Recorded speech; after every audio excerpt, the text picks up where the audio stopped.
3, 2, 1. Monkey bars.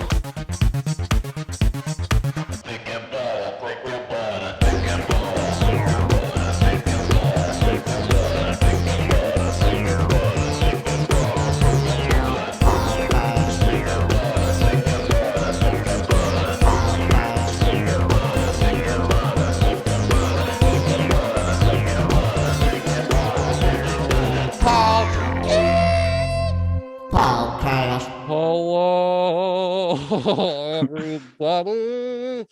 Welcome back to the Thick Another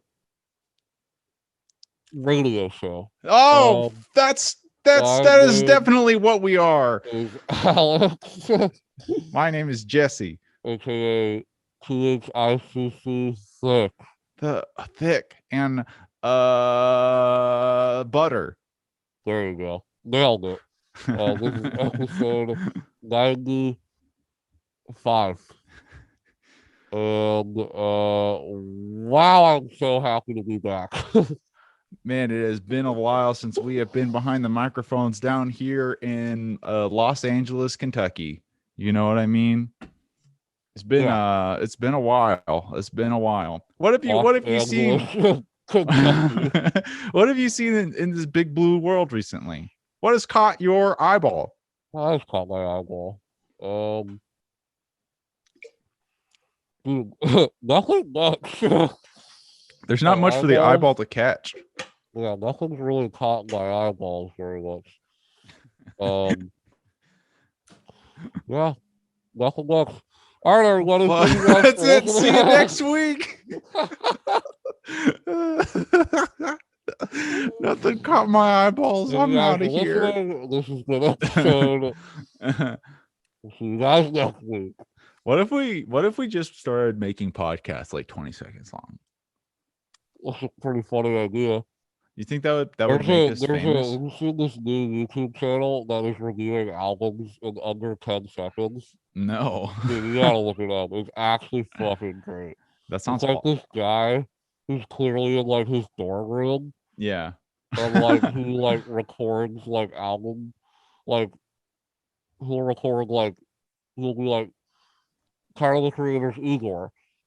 This album is lo-fi crush music, and then it like that's it. And so he has like one line like per album. It's very funny. That sounds good. I was imagining him like, I'm glad it's something like that's just chopping it up instead of like doing talking really fast, because that's how I would expect it to be. It's literally one sentence to describe every album. That's amazing. Really funny. I'm into like started them out. He started like I was like, when did this guy start? He started like a month ago, and he already has like over like 100 videos or something. Wow.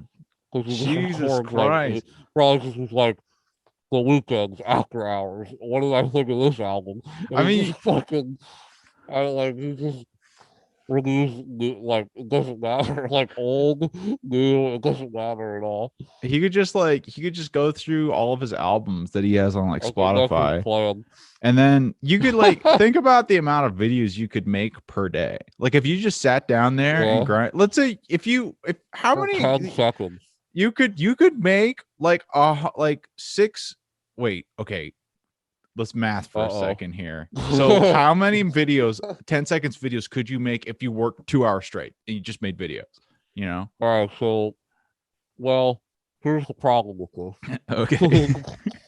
Is that if the videos are 10 seconds, or we gotta factor in turning the camera on, like writing down or whatever he has to say about this particular album. Yeah, let's say that he already has that pre-planned. Yeah, so he spent like an hour writing out everything. Right. Like that's every video for every album he's gonna do. Yeah. So in let's 2 hour session. Let's say 30 seconds. Yeah. To turn on and turn off. Okay, wait. So, let's also wait. Hold on. I need an amendment. It's an amendment. This is important. Let's just say that he turns on the camera once and leaves it on. True. so he doesn't have to do it every time. And then you chop it up every time? Yeah. Okay. So that shaves off about 15 seconds. Yeah. Okay. So I'm saying that he goes a review, he goes Tyler Creator's Igor, which is man crush music or whatever. Yeah. And then that's it. And then he takes a pause, takes a drink of his coffee, and goes, okay.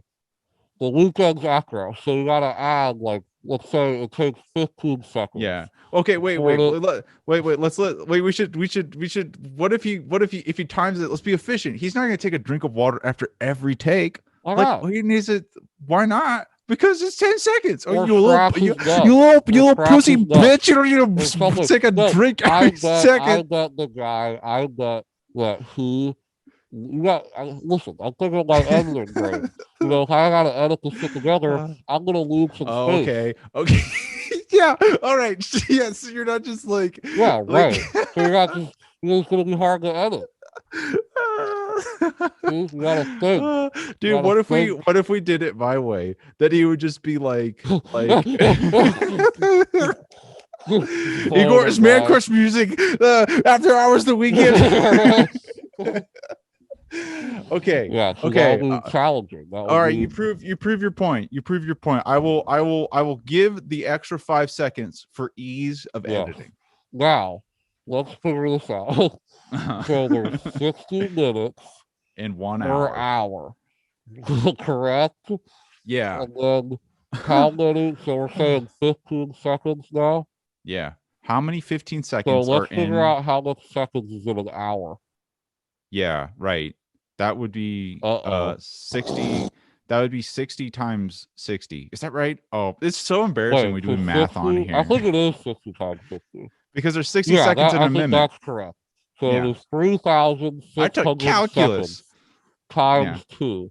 So 2 hours are 7,200 seconds. That's a lot of seconds. Hours. That's a lot of seconds. Dude, this man he's gonna make bank. That's so many videos. We divide this by 15. So it takes 15 seconds to make each video or each review. Divided that by 15. You can make 480 album reviews if you sat down for 2 hours and he had all. This is just saying that he had all of it planned though.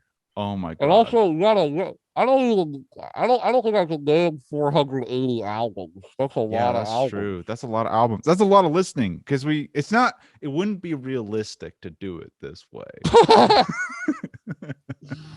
If he's listening, I don't recommend our method. But you know what? This has got me thinking. I think that we should focus Thick and Butter Enterprises. I wanted to create TBTV for such a long time. Thick and Butter Inc. Thick and Butter Inc. This is how we do it. This is how we build our empire. We do 20-second videos and we churn out 50 of them every single day. People will be like, we have to pay attention to these people. We have to. Yeah, I mean, honestly, I think that would work. At some point, we're just gonna be littered all over YouTube. we'll be everywhere. So many videos. I mean, what would be easier is instead of creating those videos, is that we just chopped up. What if we just chopped up like from the beginning of episode 1 of the podcast, and we just chop it up in 20 seconds? Yeah, I like that. Maybe we do like best 10-second like clip. That'd be so hard. That would be terrible. Listen to all of them. When we get some money, we hire a monkey to do that. Yeah. Go, monkey! Do it! Go, monkey! Go, monkey!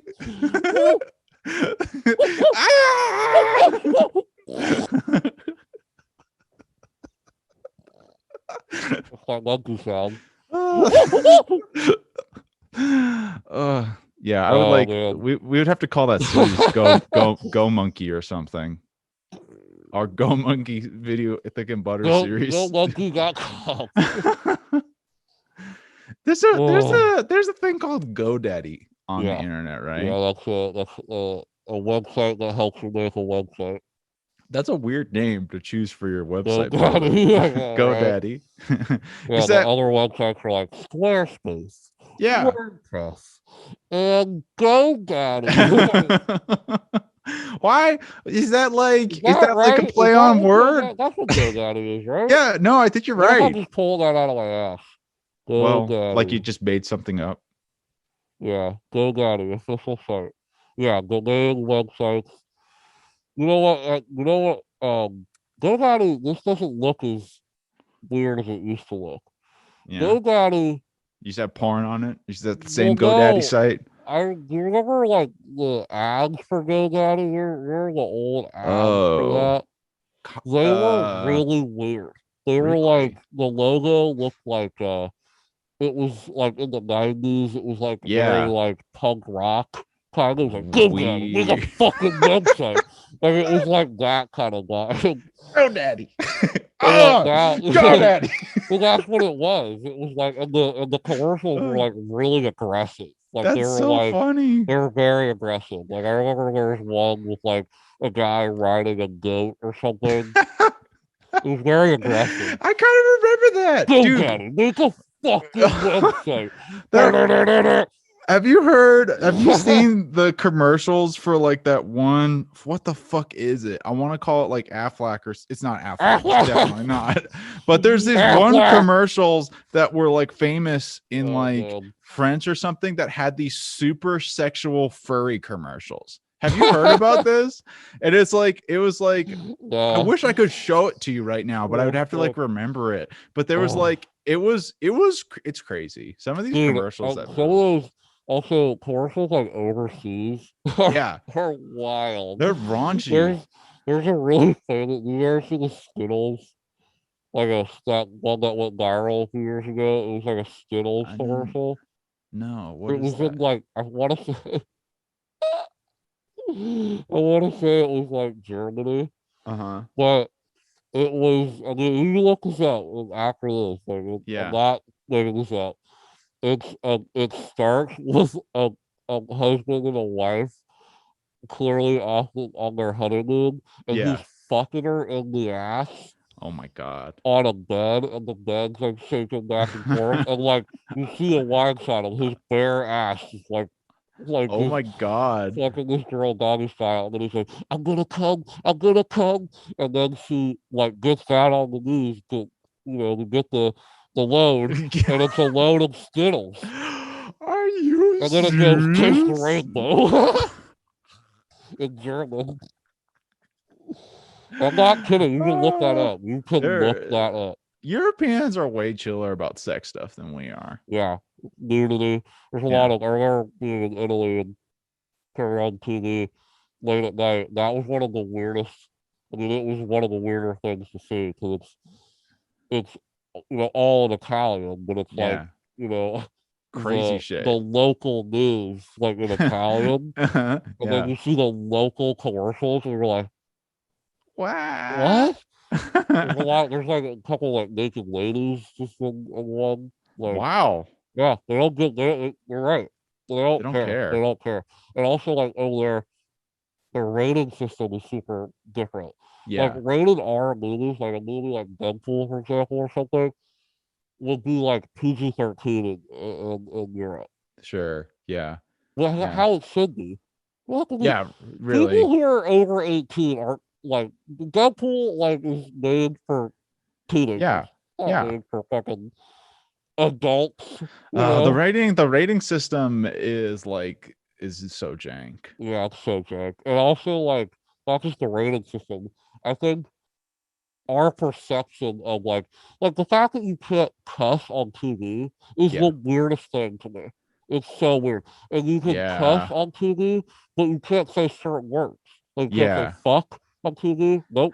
Can't say motherfucker on TV. Like you can't Motherfucker. say it's a lot. It's so bizarre to me. Like I find it you can go on TV, you can go suck my white ass, and then you can watch a dude's brains get blown out, and yeah. then but fuck, no. No, cancel you, baby. Get out of What? here. I That feel makes like zero sense. it's weird to me because like my thought process of why like we're so sensitive to cuss words in media is like because Christians, and that was like in the culture, and it's like a sin. But like Europeans super Christian too. So why is America like? Why are we? Why is this such a thing? It's just like it's so weird, dude. I think it's so. I guess I get like bleeping out words like certain shows that like kids are watching. Like I Yeah, understand that, but like even that, like PG-13, you can say any cuss word you want except for fuck. yeah. Well, that's It's because like okay, fuck. That's because fuck means sex. but okay, bitch means that's a bad word.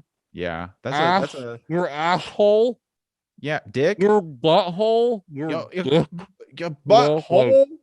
Come on, man. so Come on, it's man. weird. What would you do in a situation as like this? Okay, You had a guy. I'm all ears. You had a guy come up to you and he said, "I need someone to lick my butthole." What would you do in that situation?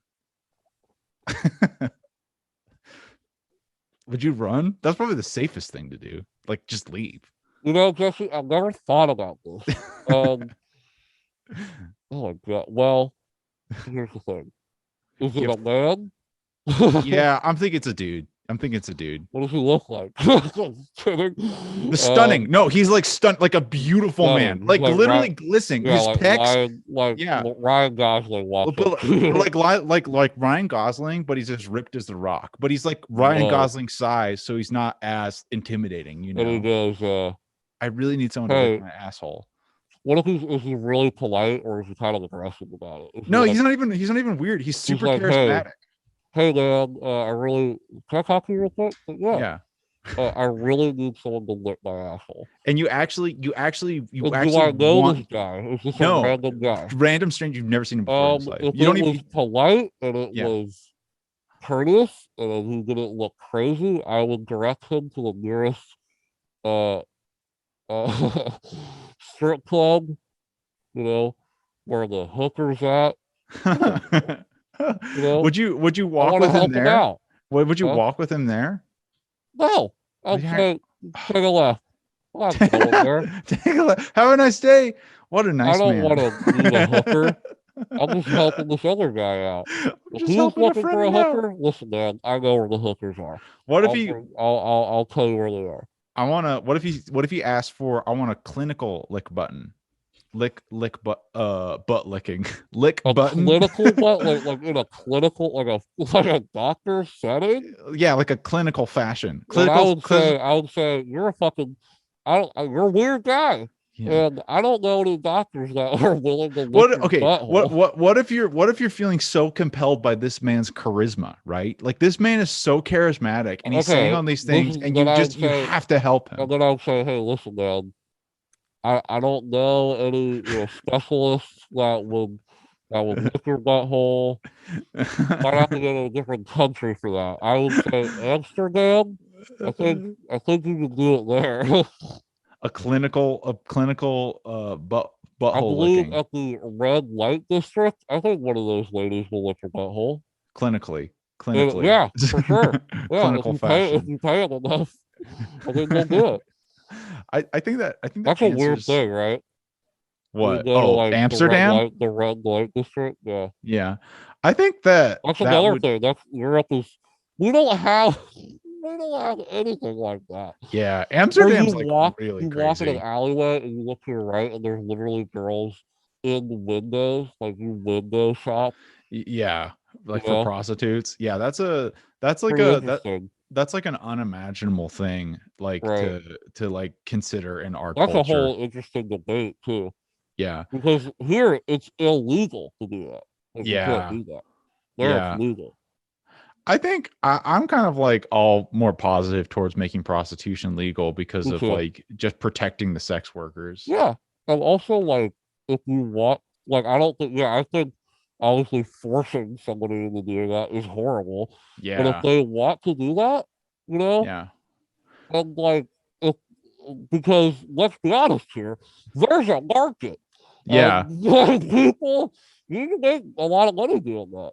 You I feel know? like So I let the women do who they want to do, and if they yeah, want to do that, I don't really care. I don't I care feel what like they do with their body. I Like feel I don't like care. I feel like that America, or like as a society, we have this idea that we don't want to legalize things because we don't want it to be like part of our reality.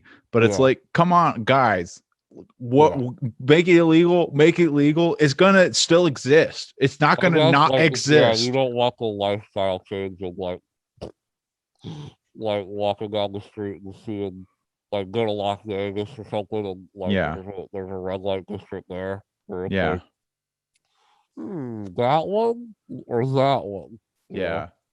I Bizarre. wonder. I wonder how, like, if prostitution was legal, would like affect our economy though. Like that would be Yeah, that's crazy. another really interesting topic as well. Yeah, If you like if they're like workers, yeah. like if Getting they work for 401ks. the yeah, right. This weird red light. I read it. I was curious because I was like, what is it like? What is it like to get a hooker like in red Yeah. light district? It's such a bizarre. Like I would never in a million years do that, but I would like to know like what is the I'm more fascinated by what's the like procedure. Like what how does it like Yeah. you What's walk the up to a interaction? girl and you go, hey, like how much for a night or how much for whatever. Yeah. And then so I looked this up and it was like a guy's experience. He's like a journalist dude who like Went through the whole for this process of very getting a reason prostitute. like did it just to be like have the experience of this thing. Yeah. And he said it was weird. Like she put on like gloves. It was very it was very emotionless. It's Huh. where it's weird. It's like she's not into it. She's just doing her job. And Yeah. then like you give like $10 for like a hand job, and she's basically like giving you a hand job while basically looking at her phone or something. Like Wow. that kind of vibe. Since it's that sounds absolutely weird and bizarre. You know, Yeah. Well, and like if you're doing like the $10 jobs, like yeah, I don't want like come on, $10 for a hand job, like she should be looking at her phone. But like if you're spending like well, let's up the it's not the ante. price. Like I don't know what the prices is, but I don't like that. It probably is more than that. Yeah. Dollars. The gloves are funny though. That cracks me up. That would make me Yeah, well, laugh if I like walked into a maybe it wasn't prostitute's. gloves. It was like some sanitary thing that she Okay. like put on. Dude, that would be so fucking funny. What do you call like a brothel's room? A brothel coven? No, that's like witches and shit. That's not A what brothels brothel are. coven. But like you go What is a into brothel? A brothel is like that's where prostitutes live. but like brothels are more notoriously like grimy. They're more Yeah. like Well, I think that's just like where like that's where prostitutes okay, work, like in a yeah, brothel. yeah. I don't know if that's what you call it, like a red light district. That might not be like That the might be a same. brothel. I Oh, don't know. dude, did you know like the law in Ohio that like for a long time, like in our lifetime, that if like there was some like loophole that if a woman like lived by herself with like another couple of women, that it was just considered a brothel in Ohio. Isn't that crazy? That's I'm pretty sure fucking that's funny. true. That's really funny. That's wild. But I was gonna say, like, how funny it would be. Like, it would make me laugh if I walked into the nice prostitute lady's room and I said, "I'm here for my sex," and she put Right. on like gloves No, and I stuff. think that's what's going on. That's so crazy. That's so Yeah. crazy.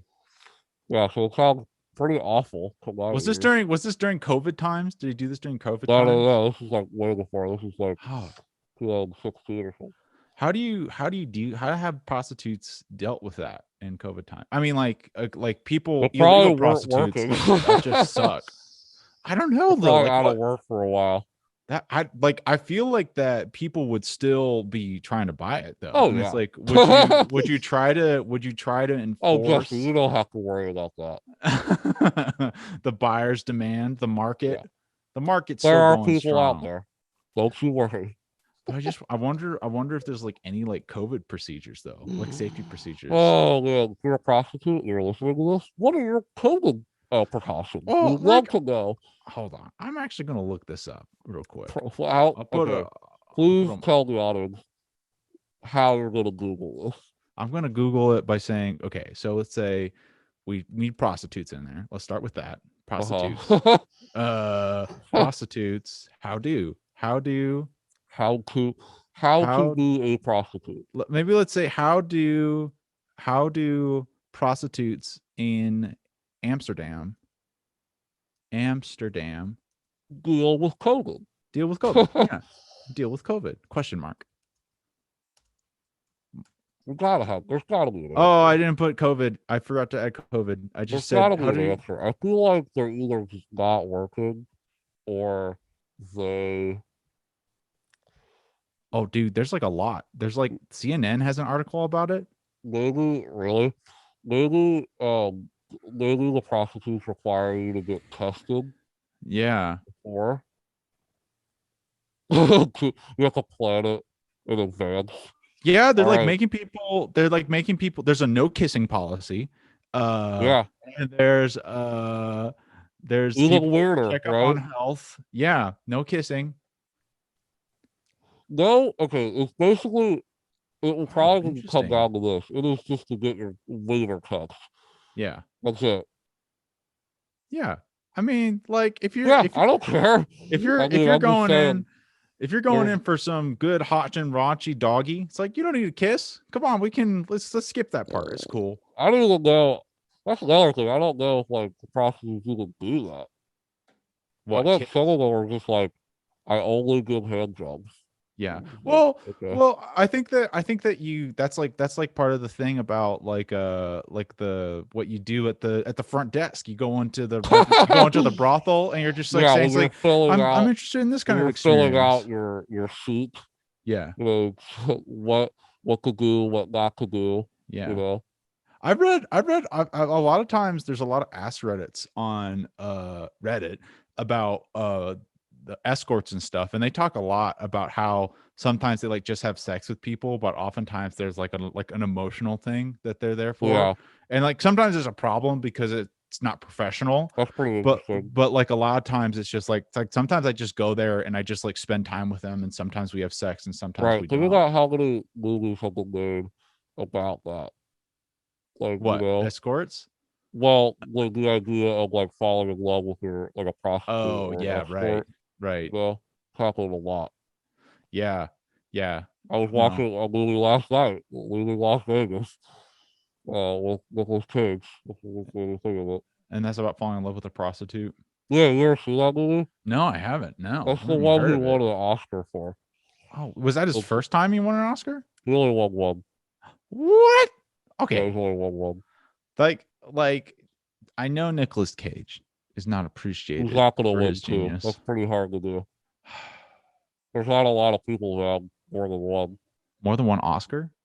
Like Really? yeah. There's Is only that like two people who have three Oscars. Yeah. Oh, I didn't know that. I Bro, do you thought it know how hard was it is to get an Oscar? Well, I just like assumed And that there's only like 80 of them. 80 times like best actor to win. You Wow, have that's four. Think about it. There's four categories. Well, if you're a male yeah. or female, you have two chances to win, Yeah. like acting every year. I never thought about that. And there's 600 plus movies that come out every year. I just forget how quickly we cycle through stars too. You know, like how Yeah. fast paced that is. It's just like I feel like by now in this career, No. like Brad Pitt's been through a few Oscar seasons. Surely he's won Oh, Best Actors a couple times. nominated. Yeah, nominated. Like Brad Pitt's been Yeah, nominated yeah, like that 4 or 5 times, but he's only won once. He I won last year. well, I feel like unless you're like a stupid good actor, it's a good thing to kind of like cycle that You have around to a little be bit. one of my favorite things that I've ever like seen. Robin Williams is one of those. Or no, um, Jack Nicholson is one of those dudes that has 3 Oscars. Wow, three? Yeah, and he apparently there's like a funny story that Robin Williams tells, which ties into the movie, I guess. Uh-huh. Oh Robots, yeah. but he tells the story of like when he won his Oscar for Good Will Hunting. Yeah. He went, and that was the year that Jack Nicholson won his third Oscar for Wow. and we went backstage and Robin Williams said that he went up like Jack Nicholson went up to Robin Williams and said, well, I got I got one for every decade. Like, what the fuck? So he Wow. had one in the 70s, the 80s, and the 90s. Holy Yeah. cow. And then the other guy who has three, there might be more. Well, Meryl Streep, I think, has three. Yeah. Um, Well, she's I sick. believe. She's pretty dope. And she's been nominated like 20 fucking times. Yeah. She has three, Jack Nicholson has three, and I think Double D Lewis has three. Yeah. That's the other guy I was thinking about. That's like, yeah, he should have a couple, if anybody do. But anyway, no, But he do. Movie Las Vegas is the one Nicolas Cage won for, and it's a movie about, it's super depressing. It's like a movie about an alcoholic screenwriter who like loses everything because he's an Yeah. alcoholic. And That's a he bummer. decides, well, that's the beginning of the movie. And then he decides to go to Las Vegas to drink himself to death. Whoa. Like he literally is like, I'm gonna go drink myself to death. And he goes there and basically does that.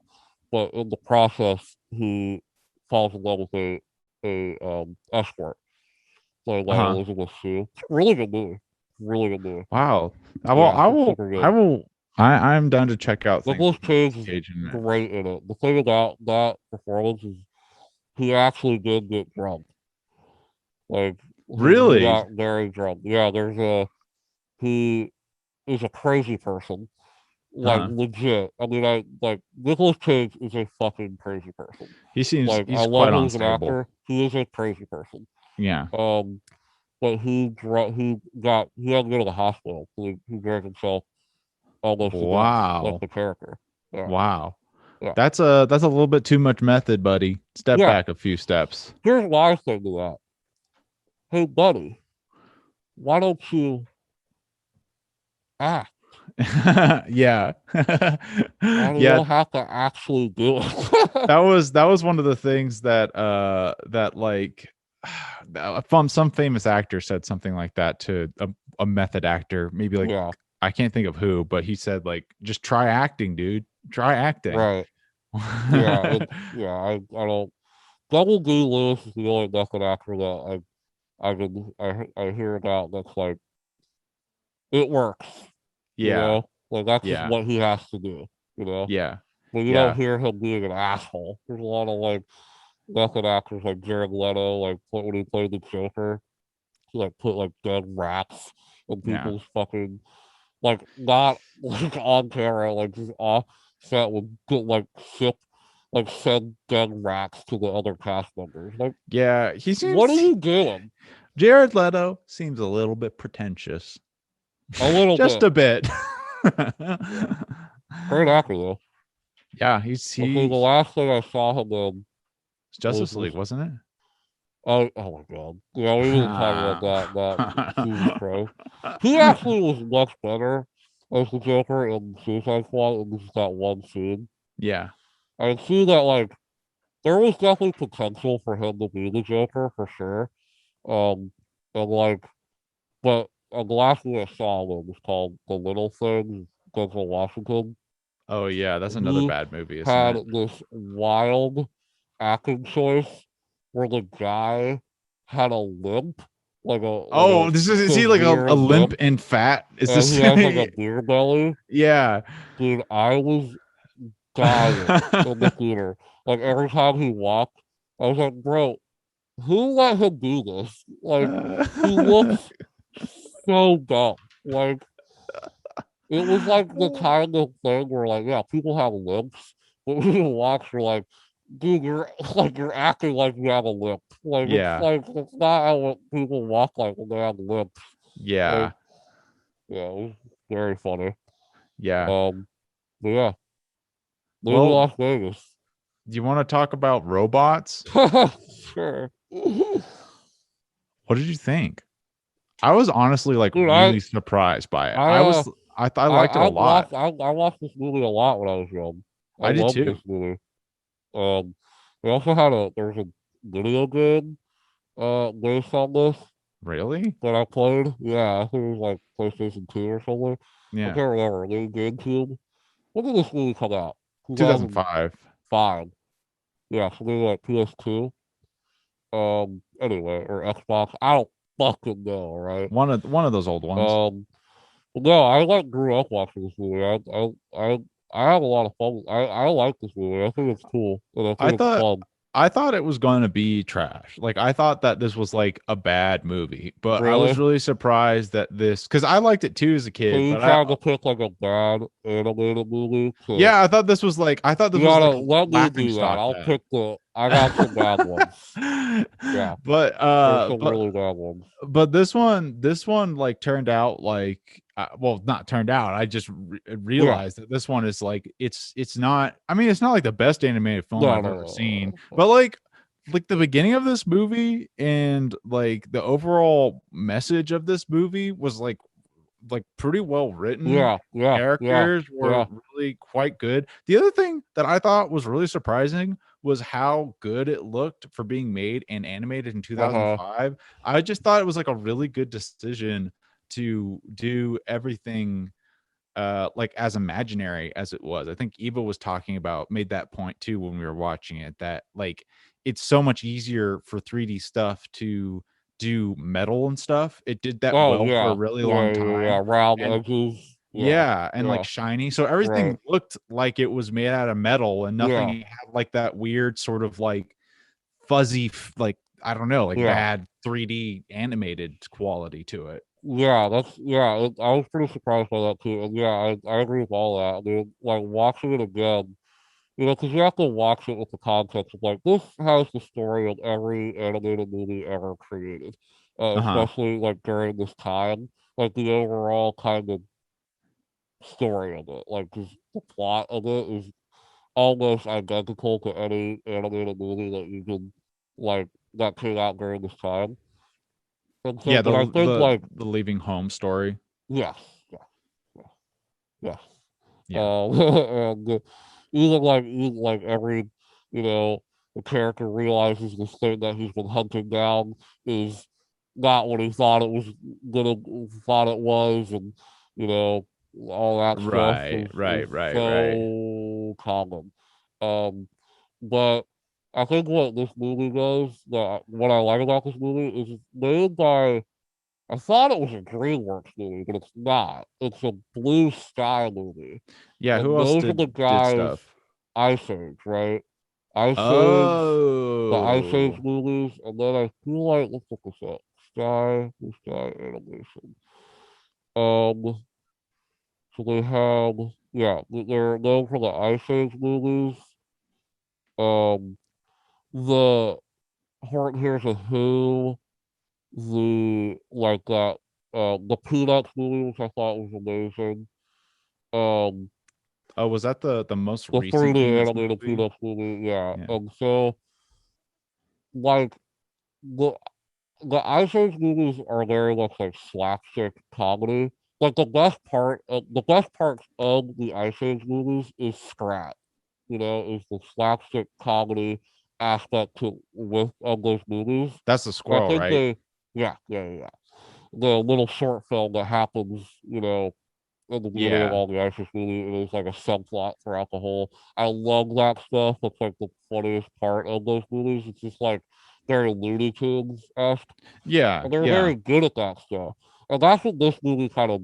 They kind of like the humor in this movie is slapstick. It's ridiculous. It's Yeah. goofy. It's just funny slapstick gags, which Well, I think like works. the other thing that I think is why this movie is so genuinely funny is just because the whole cast was playing off of Robin Williams the whole time. And Yes, Robin Williams is like just genuinely knocking it out of the it's park in this. amazing. Yeah. He's like so Any funny. animated movie from Williams who fucking knocks it out of the park. Also, the cast of this movie was Crazy, like right? really star-studded. Like Ewan Yeah, McGregor and right. like it was There's a really lot of people. Halle good. Berry, um, Yeah. Jay Leno's in this. Yeah. Yeah, there's a Mel Brooks. Yeah, In this. yeah. Oh, Yeah, who does he play? Does he play the he plays the uh Cobblepot. that his name? The Cobblepot. main dude, the best robot in Yeah. Like yeah, the well, what's his name? Oh, fuck it. He's the bowling ball guy. He's a yeah, big spherical man. He's a yeah, big guy, as he calls himself. I'm a big yeah, guy. And I'm yeah, like girls with yeah, big butts. He says that in the movie. yeah. He does. And I think like this movie also like Bigwell. His name is Bigwell. yeah. And I think like You called him Cobblepot. what is that from? I don't Cobblepot? know. I'll look Where it does up. that come from? That is a character in a movie, and I don't know. I don't even know what that is. What's a Cobblepot? Oh, Cobblepot. is he from Penguin? Oswald Cobblepot? Oh yeah, that's the penguin. Oh, that's the Penguin. I never knew that. Fat guy. Um and another thing that I thought was really interesting about this, like looking at like the aesthetic of this movie, like Yeah. what they were going for, actually very cool. Like they could have taken like if they were making a movie like robots, this robot world, this everything's robots, everything's out of metal, everything's mechanical or whatever. There's a lot of different ways they could have taken that, like stylistically, because Yeah. robots are there's so many different types of robots, like styles of robots, and in cinema, and you know, like that. But I think when I was watching this, I was like, it looks like that they took inspiration from Metropolis, like how the robots like looked like in that Oh, yeah. early like 19 when did that fucking movie? In the 20s? Yeah, Um long and time it ago. feels like that this movie like they took a lot of inspiration from that. Like how the robots like just kind of looked. I think that's Um true. It did have that kind of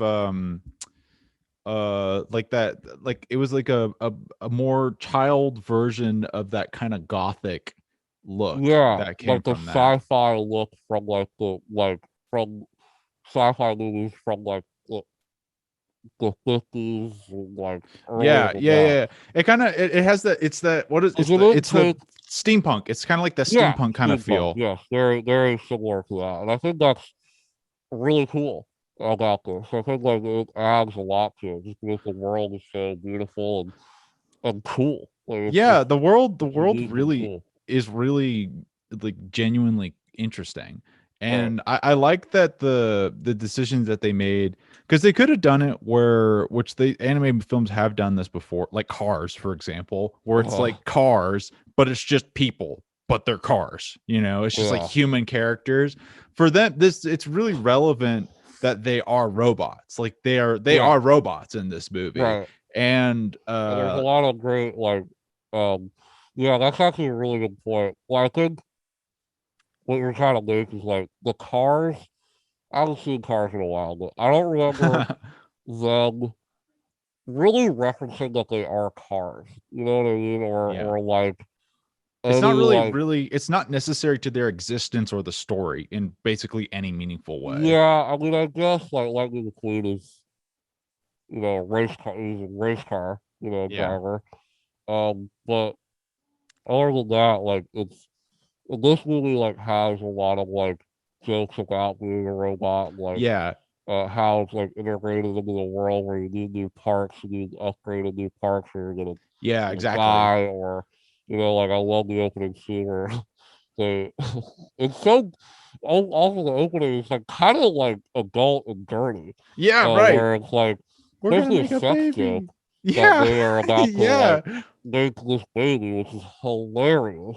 Yeah. And then it turns out it's just a box and they gotta build it, Yeah, this was a movie that, like, it did a lot of the humors was slapstick, and a lot of the humors were puns, and usually Yeah, puns like just almost never work, yeah, or you have to use them sparingly. But like I thought most of the puns about that were usually adult jokes right. were very effective. Or Yeah. like there was a literal scene where there's like one robot who says like I'm losing my mind, and there's like Oh nuts yeah, and bolts yeah, falling out of his yeah, head. yeah, It's like in most yeah. I contexts like that that. shouldn't Yeah, work, but it actually is really funny and a in that lot with scene. mostly with Robin Williams' character too. It's Oh my like god.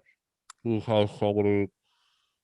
ridiculous, Like he does a rendition obviously of ad lib, lines. yeah. He does one where he has the whole rendition of like I'm singing in the rain, but like I'm singing in the oil. Yep. That Yeah. was crazy. Yeah. He was known for Aladdin. They had um something like 19 hours or something of him Oh my literally God. just rambling. Yeah. And I would assume that he did that for this movie. Yeah, He had a that's lot to choose from. I honestly that was so great about this. And the other thing that was great about like the Fender character is how relevant he was to like the story Yeah, too. He right. wasn't just like this breakaway from here's this stupid boring plot and then we have the funny thing. Haha. Yeah, It was like it was right. actually integrated to make it so because he was such a good character and genuinely funny, Hmm. people it actually helped move the plot forward because he was necessary to it. Right.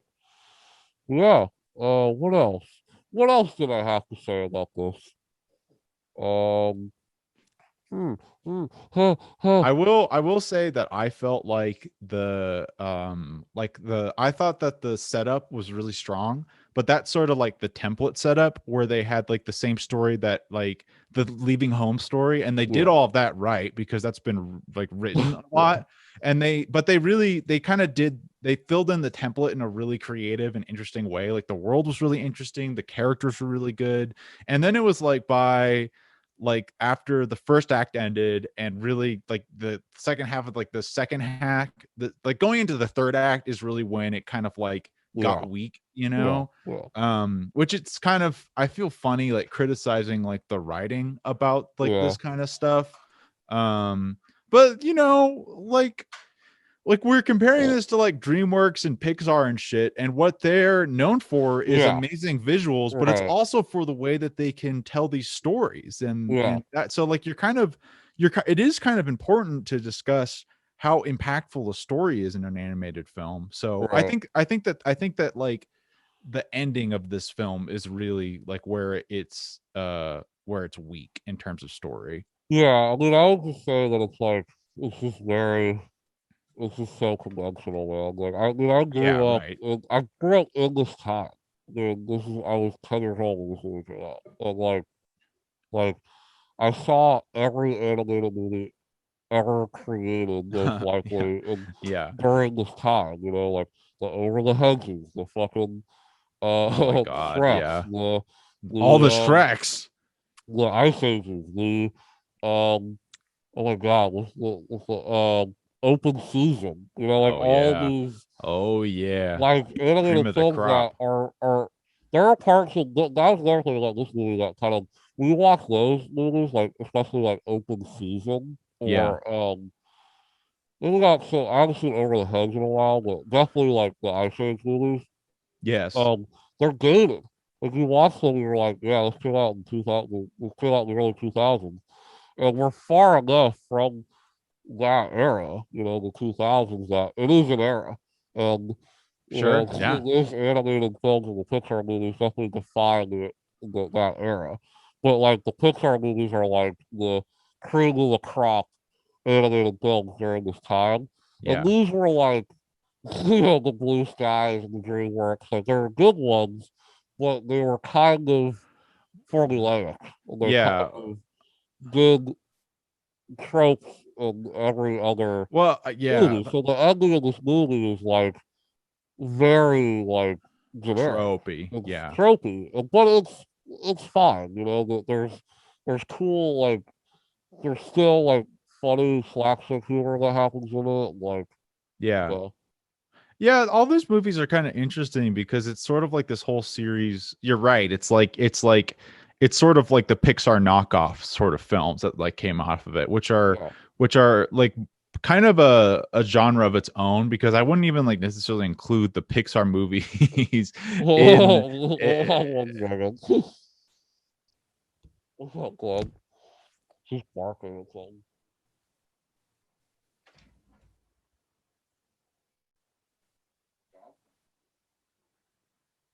Huh? What's up? Oh yeah.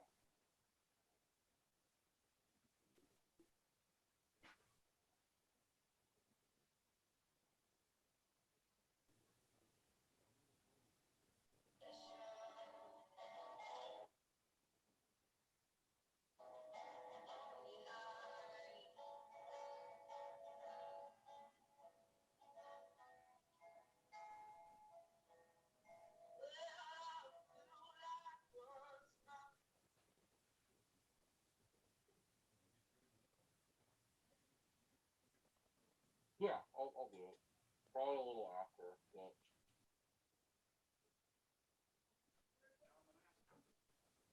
what apple?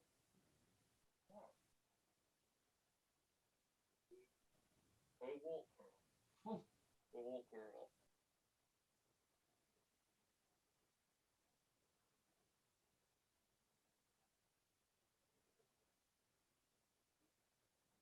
Yeah, sure.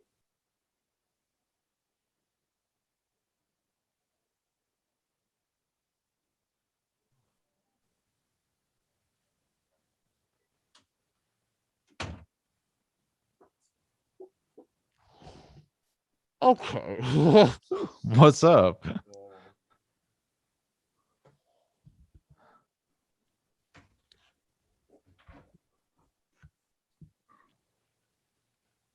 All right. Sorry about that. No problem. Okay. What were you were comparing it to Pixar movies? Oh, yeah. The point I was just thinking that like there was sort of like the Pixar movies that came in that time, which were sort of just like Pixar's sort of like a genre of its own, I feel like, where it's just Sure, yeah. like Pixar and it just has its like time periods where it's at. And, Right. and then and then all these movies are sort of like the attempt at being like the good 3D movies, like all Yeah, the Ice sure. Age and the Open Seasons, all that, the knockoff brands. Sure. Yeah. Yeah, sure. Yeah, probably yeah. I mean, yeah, for sure. What is it like? I'm trying to now I'm just thinking about early 2000s animated movies though. Yeah, it was a weird period because they just like that kind of stuff just doesn't really come out as much anymore. Or Well, maybe it does. it was also you have to remember too that this is the beginning of 3D animation. This is like Yeah, right. the very the very like the start of it really. Um Yeah. let's see. I'm getting so hyped with some of the weirder shit that 3D animators are doing now. Like I'm so excited about that because it can be Yeah. so wacky. The Simpson movie, the SpongeBob movie. Those are the best ones. Was it Oh, 3D? oh, this is the one that I was thinking about that I used to watch all of it. Shark Tale. You ever seen that? Oh, That is a bro. bad one. That is Yeah. a fucking I haven't that seen Shark DreamWorks. Tale in a long time. That's a DreamWorks movie, right? Yeah. I think so. Yeah, fucking Robert De Niro is in that. Who He does he plays play? a shark. He plays one of the Wow. Oh, De Niro. I told you about how in the Transformers movies, Orson Welles plays Unicron. He Yeah, plays like the yeah, main villain, and that was his last role before he died. that's crazy. He ended his career. Orson Welles ended his career with That's wild. Transformers the movie. That's so funny. That's the way that we end one of the That's so greatest funny. filmmakers of all time's filmography. It starts with Citizen Kane and it ends with Transformers the movie. That's so That's funny. fucking nuts. I feel like Marlon Brando said something really funny too, like to end his career, and I can't remember what it was. All actors, I feel like, have that one movie. They have For that one sure. movie. For sure. I would that would be a great like story or podcast thing where people just interview famous actors like what's that one movie? Yeah.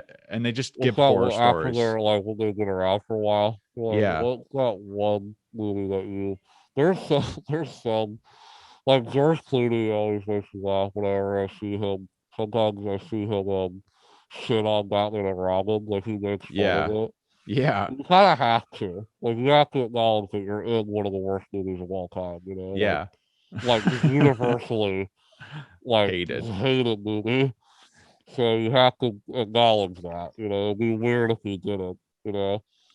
Um, yeah, 'cause It's all a these good actors do.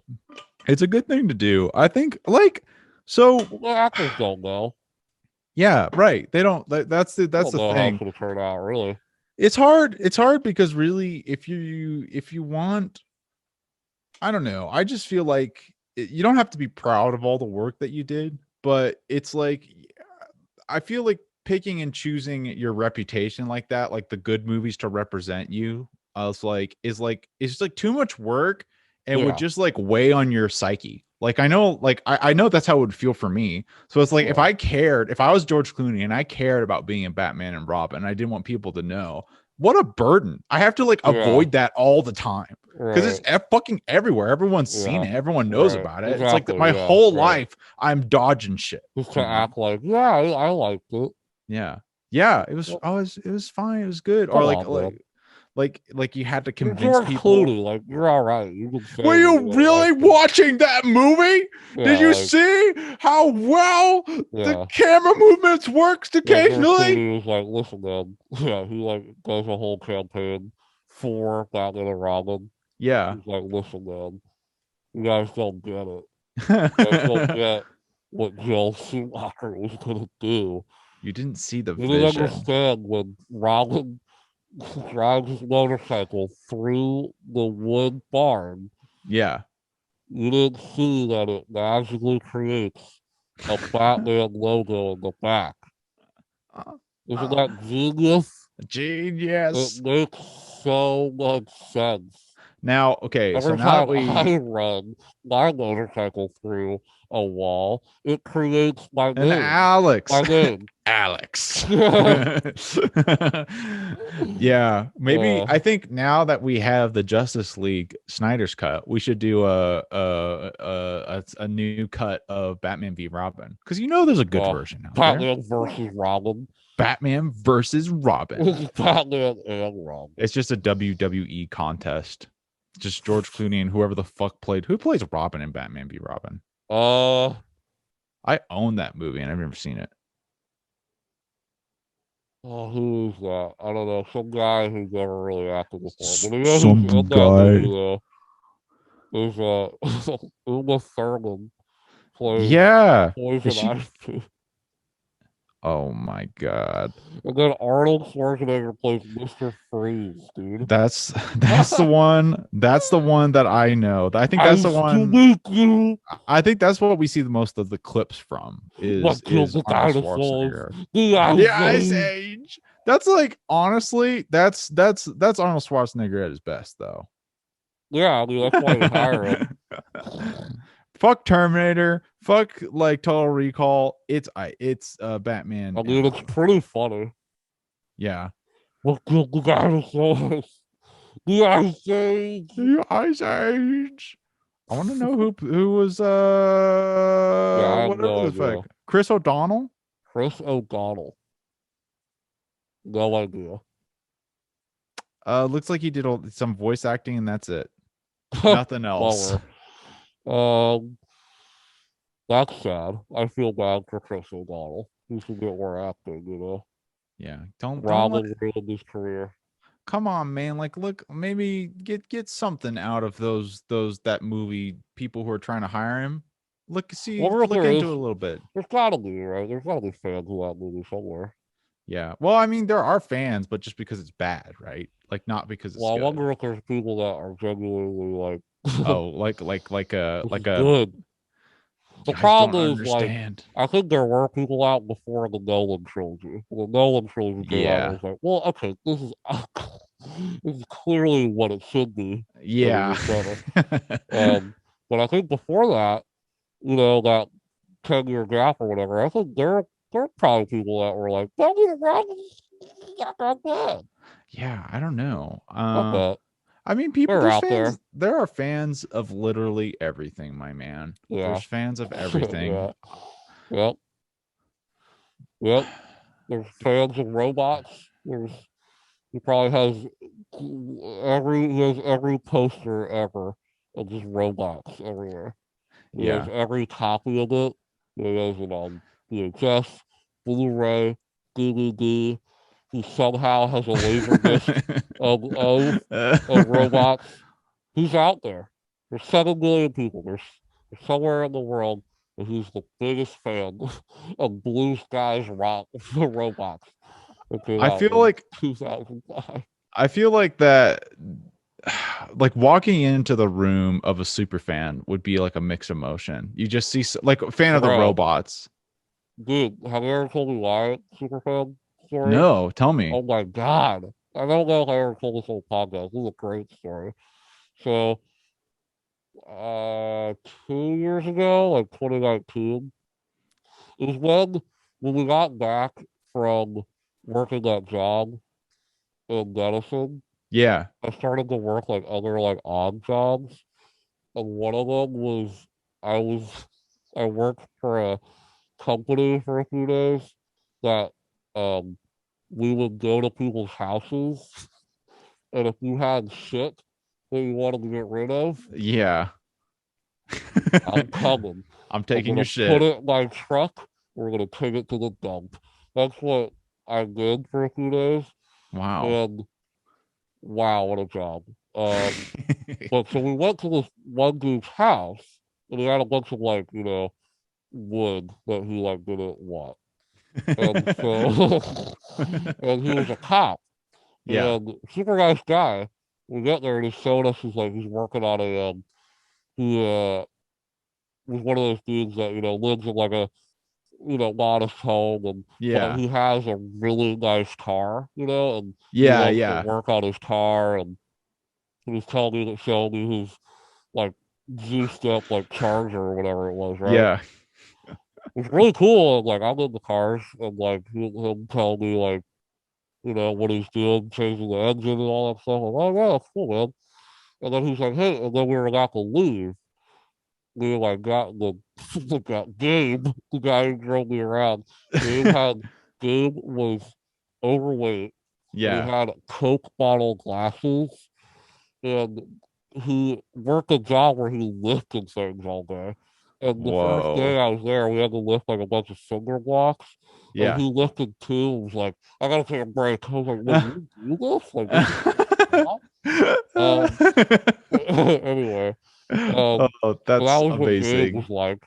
And he would sweat all the time. He just like was constantly taking his shirt off and putting a new one on. He was Oh just sweating yeah. every day, all day. That is the best And coworker I've ever heard in my yeah, life. and and so he was like, the cop was like, "Hey, you guys want a drink?" And we were like, "Yeah, sure, like we'll have a coke or whatever." Yeah. And so he goes, "Let's go to the basement." And we walk in the basement. And so,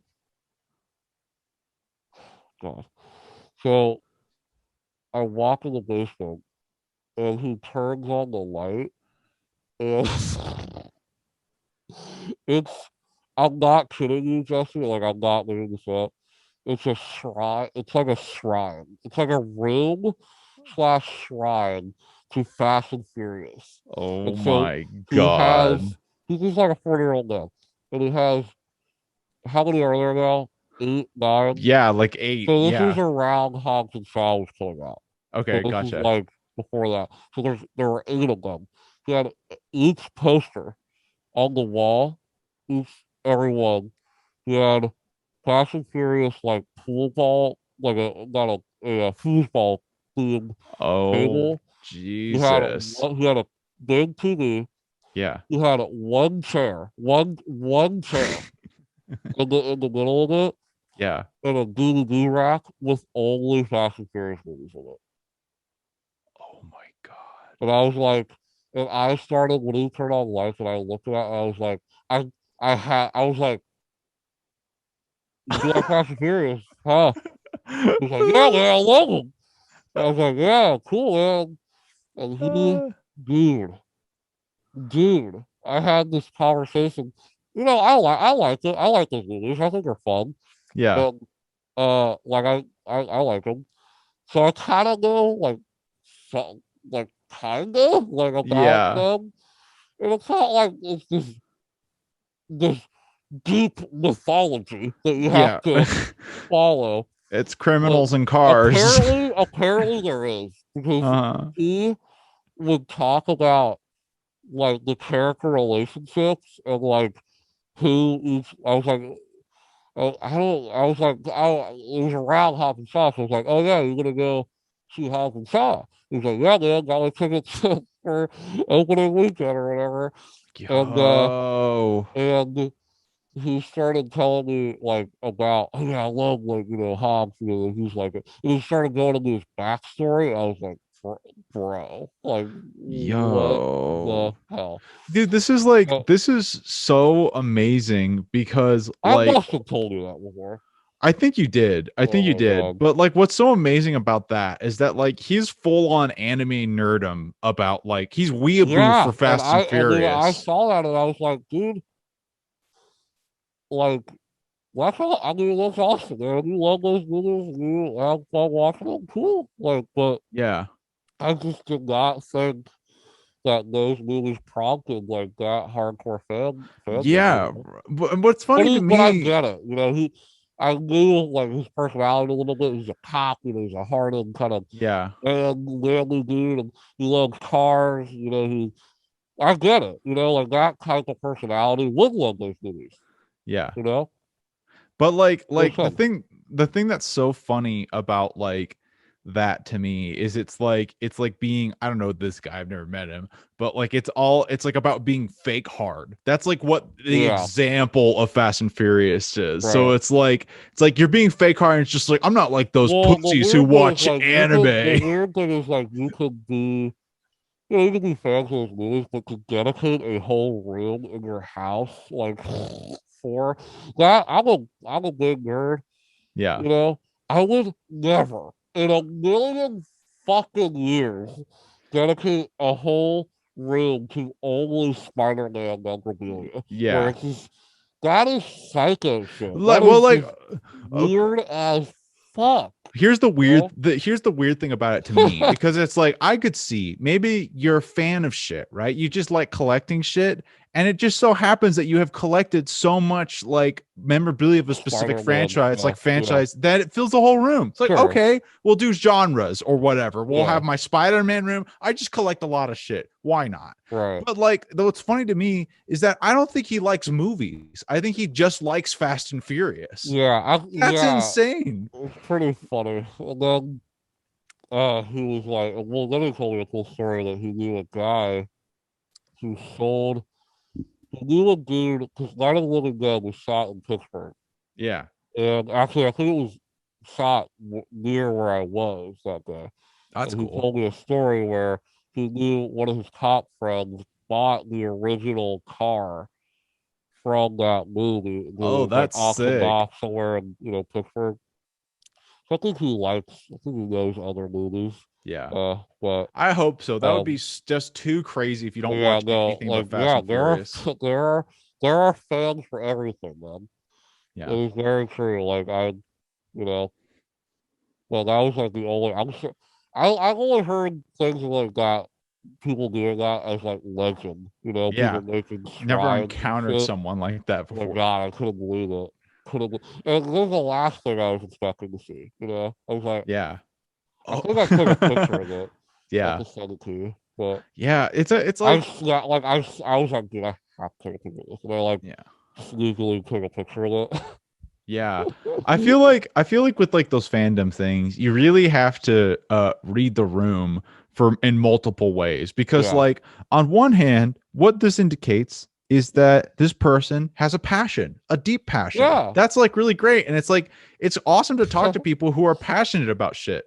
On yeah. the other hand, you have to read the line and make sure that this person is not like unstable and absolutely insane. Fast and Furious is pretty like harmless. It's just fucking Yeah. action movies. Well, it's like it's not But about like what you're obsessed with. It's your degree of obsession well, that's can be scary. I guess I would be a little more concerned if like you turned on the lights and it was just all like like I don't know, like satanic horror movies. It was just Yeah. all different posters of like I'll be like, hmm, Well, you know what? Like I yeah, would be more into that because I'm more into that than Fast and Furious. I'd be yeah. way more interested to talk to that guy, if Yeah, I'm being honest. I just like the idea of like walking into your devil room. Yeah. It's interesting. I feel like what Most would be likely, he's probably the nicest guy out of all of those people, all the fandom yeah. people. Yeah. I feel Every like horror fan you meet is always like not weird at all. They're usually like super chill. All the like hardcore horror fans that I meet are always like Yeah. like super cool. Well, And like that's chill. like I feel like that's the thing with Zach Hill's actually a good example of this because he talks about how like people talk about like he's just like the craziest, most insane drummer ever. And The drummer of Death Grips. Yes, yes. And Witchy he dog. and he is like a really chill dude in interviews. Like Yeah. he's just very calm. And And the he's like 2 interviews he's ever done. yeah. And he's like he says it's like, well, yeah, it's I because still I watch that Pitchfork interview. That is the weirdest thing I've ever oh seen in my life. with where MC With Ride is MC Ryan actually and him, dude, it's the weirdest interview I've ever what's your seen. biggest influence? Jimi Hendrix. No, he goes, uh, Jimi Hendrix? Of course. Yeah, yeah, Of of course, Jimi course. Hendrix. And then he goes, no, that's not it. That's so crazy. That's What? so crazy. Like I can Yeah, he's tell fucking that wild. he must be like just so socially shy, like I think just so. super Yeah. shy, Yeah. which is For so sure. cool that he's such a personality on stage. Yeah. And then, like, I mean, you hear a lot of that. You hear a lot of that, artists that are reserved and when we get on stage, it's like, they feel free, they feel Yeah. like, they can express themselves on stage, but in an intimate setting, Yeah. they're reserved, Yeah. Here's a Pixar level thought. I was thinking of I think about every once in a while how like if I'm feeling down or not motivated about stuff or feeling like I'm just like not that like in creative or interesting of a person, I think about like documentaries and I think about like documentaries about childhood or like books that are autobiographical that refer to childhood, and every single time the people who are writing or directing those things they're talking from their perspective, Yeah, you know what I sure. mean? Uh-huh. They're the kid who is like not very interesting on the sidelines who wasn't a part of the story, they're the people Yeah. who are around but aren't big players, Yeah. they're not the center of the show, but they're the Yeah, person who wrote the they're book. outcasts. They're Yeah. yeah, they're the person who wrote the book and like actually Right. took that story. And it's like if they didn't do that, then that story would be forgotten to everybody. Like no one would be Yeah, able to have people seen that writing a story. biography or something, or they do a Yeah. documentary. Yeah. So it's like I think it's like it's a really important thing to like think about people like that too, like really shy Of people or course, those are people on the people who, sideline. I mean, journalists and people who document the culture that we're in is just as important as the people changing the culture. Sure. Yeah. Someone to document it, you know. And I love that shit, man. I love talking about. There's nothing like I mean, we do it all the time on this podcast. It's like talking about how film is changing, how music is changing, and how Yeah. what trends pick up, and like how society like reacts to certain things. It's pretty fucking fascinating. I mean, Yeah. it's weird because I start thinking about. I had this really funny stone thought where I was like, I was like, I was listening to Travis Scott or something, Astroworld, on a walk, which is an amazing album, super popular album, right? Super, Yeah. uh, already pretty influential album, Yeah. and actually wrote a lot of so Roadrunner sounds like Astroworld. Oh Right? yeah. Uh, like I just had this funny thought where my dad is 50 something, our dads are 50 or something. Yeah. If they listen to Astroworld, they will look at us and go, "What the fuck is what is this? Yeah. What are you What is doing? this?" Yeah. Dude, and they go and they sit there, they listen to The Cure or fucking Queen or something like that, which are great bands, Yeah. but we're gonna be those guys, and it's gonna be different because we're gonna be an interesting generation when we get older I'm so because excited to see our generation old, dude. I'm because it's so gonna be excited. weird because it's like like an older guy listening to like rock music is like you would assume that, they Yeah. grew up there. But we're gonna be listening to like Travis Scott. We're gonna be Yeah. Yeah. like Or I fucking took, 100 like, gex. I took a half a Zan just to oust in that man. It'll be like like that's gonna happen, bro. Yeah, I Like Sicko know. Mode is basically the Bohemian Rhapsody of our fucking time. Yeah, that's And like we're gonna be saying those lyrics when we're fucking 7 years old. which it's so interesting because like one of the things, a big factor about this, like, okay, there's an argument to this where it's like, do you get lame and not with like the new stuff because just you get old? That's just like an objective fact. You just get distance from Yeah. society. It's just like there might be something No. to that. Like you get more solid in your opinions a little bit. But the Well, other thing too is that like we live in a different culture where like when you in our parents' time of getting to music, they're very tribal about what they listen to because you couldn't really access things very easily. exactly. That was my So point. you so That was so what I was but gonna say. so now it's so much easier just to Yeah, listen and listening to check music stuff and out. seeing a movie, bro, like seeing a movie and listening to an album was a whole different thing back then. Like It you was couldn't, quite the if you endeavor. didn't see it in theaters, fucking you didn't see it. Yeah, You didn't right. see it. Like you Hope you literally get it on did not see DVD. it. Like you Yeah. couldn't see it. Yeah, I So saw I saw this little ad like for a TV show, and they said it's like, man, yeah, you're lucky that you get to watch that television show like whenever you want to. If I missed my episode, I didn't get to see it for another 20 years. yeah, right. Yeah, you fucking yeah, exactly. It's You like we're missed just it. a different time. But yeah, but I think the thing with music, I think what happens is that when you get older, I mean, I mean, I'm a psycho. I listen to music all the time, and I'm always listening to new things, and I'm always finding new things, and I'm always. But to your point, it's easier to find new things now and like broaden your horizons and like what you like. Because Yeah. back then it was like I like genre like meant more back then because you had to go to a record store and be like, there's so many records in there and so many Mm, things to hmm. look for. I like rock music, so I'm gonna go to rock music. But now, if somebody just tells you to listen to album, like you're more inclined to listen to that because it's easier to get rather than I gotta pay my allowance to go buy this album and listen to it Yeah, and take a over risk to on my it. friend's house and listen to it. And that's beautiful in its own right, but now because so I think our generation we'll see. It might be that like we go with the music as well because we can like listen like we will understand the trends more, my dad Yeah. like for a time most likely just stopped listening to music for a while, like just didn't really know Yeah. what was happening and then hip hop was taking over the world as I was becoming a teenager. And he wasn't really, Doing still that. listening to his alternative. He's still like there's bands that he likes now, like Tim Impala and stuff like that. Yeah. But like that was the style of music that he likes, but it's a total updated version of that. But now, Do you, like popular music has changed so much.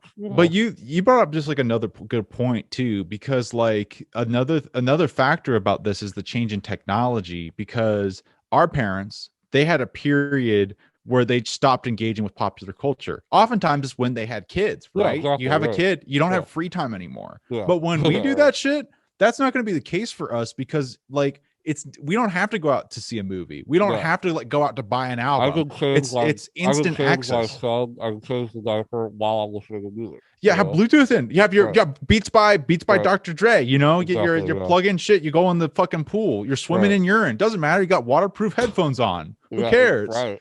Keep Right. playing sicko mode, dude. Repeat Yeah. that Right. shit. I need some war music for this baby ass. Yeah. Exactly. That's Yeah. so that's gonna be But dramatically I different. love the idea of like we're fucking old as fuck and we're like Yeah. crank up that Drake, Yeah. and we're gonna be like, and it's just weird. It's. I wonder, like, I wonder how we're gonna look back on it because it is such a different. It's so popular music is so much different now than it Yeah. ever was because hip hop is so young, you know. Yeah. Well, hip hop really wasn't a popular music until the 2000s, with like people like Jay Z and Kanye West and all these guys that made it pop appeal, made it Yeah. something to be reckoned with. Kanye West and Jay Z are billionaires. Yeah. People forget Kanye West is the richest black man in the world. That's so crazy. And like, um, It's a lot of and money. a lot of fucking money, and like, it's also gonna be weird to see like years and years and years from now when hip hop does die out a little bit in popular culture, how pop music is gonna be influenced by that, by the Travis Scotts and the Drakes Yeah. and it's gonna be just gonna sound so weird. Yeah. It might get to a point where it sounds, to our ears, like, what is this? Yeah. It's so But to our awesome. kids, they're gonna be like, yeah, this is what they know, you Yeah. know? Like this is what Yeah. they grew up in popular music and knew what they like. I'm so So it will happen that we're gonna feel old. But yeah, but I'm so interested in I still think it's just so cool how hip hop has gotten to be like the most popular genre. Like I just think that's so cool because yeah, super cool. it's now it's at the point where it's like it's not like this just happened. This has been the case for a long time now. Yeah. But that like it's not like this is just like a trend that happened. This is like a dominant Yeah. point in musical history. Like this Yeah. will Oh, have to be in the absolutely. history Yeah. books. Right. That's awesome. That's so cool. Yeah. Like you can't be dismissed as like some kind of like, oh, that's what like black people did while we were all Yeah. listening Right. to our turntables into the real turns Yeah. wiki. Right. Right. But like Well, it's like nah, dude. that's what boomers think. Yeah. Yeah, right. And then for us, we're like, well, like it's just music, and there's also like so many different types of people who are making hip hop music. Hip hop is just a genre of music. Yeah. And it's like, yes, it was predominantly black, but now it's like, you know, It's it's everybody. expanded to everybody.